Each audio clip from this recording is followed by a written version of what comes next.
సోమవారం బక్రీద్ పర్వదినం పురస్కరించుకొని నల్గొండ పట్టణంలోని స్థానిక ఈద్గాలో ముస్లిం సోదరులు ప్రత్యేక ప్రార్థనలు నిర్వహించారు.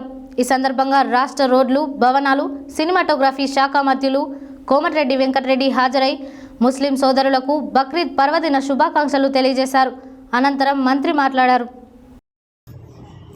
సోమవారం బక్రీద్ పర్వదినం పురస్కరించుకొని నల్గొండ పట్టణంలోని స్థానిక ఈద్గాలో ముస్లిం సోదరులు ప్రత్యేక ప్రార్థనలు నిర్వహించారు. ఈ సందర్భంగా రాష్ట్ర రోడ్లు, భవనాలు, సినిమాటోగ్రఫీ శాఖ మంత్రులు కోమటిరెడ్డి వెంకటరెడ్డి హాజరై ముస్లిం సోదరులకు బక్రీద్ పర్వదిన శుభాకాంక్షలు తెలియజేశారు. అనంతరం మంత్రి మాట్లాడుతూ బక్రీద్ పండుగ అంటేనే త్యాగాలకు ప్రతీక అని, నల్గొండ పట్టణంలో గత 30 సంవత్సరాలుగా హిందూ ముస్లిం అనే తేడా లేకుండా అన్నదమ్ముల్లాగా కలిసి ఉంటున్నారని అన్నారు.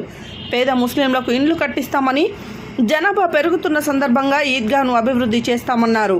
ముస్లింలకు విద్యారంగంలో, ఉద్యోగాలలో రిజర్వేషన్లు కల్పిస్తామని, అవుట్సోర్సింగ్ ఉద్యోగాలలో చదువుతున్న ముస్లిం యువతీ యువకులకు అవకాశాలు కల్పిస్తామన్నారు.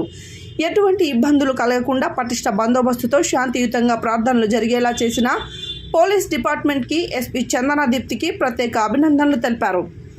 మంత్రితో పాటు జిల్లా ఎస్పీ చందనాదీప్తి, రెవెన్యూ అదనపు collector Srinivas, ASP Ramulu Nayak, Nalgonda DO Ravi, Nalgonda MRO Srinivas, municipal chairman Burri Srinivas Reddy, vice chairman Abbagoni Ramesh గౌడ్లు ఈ ప్రత్యేక ప్రార్థనలో పాల్గొన్నారు.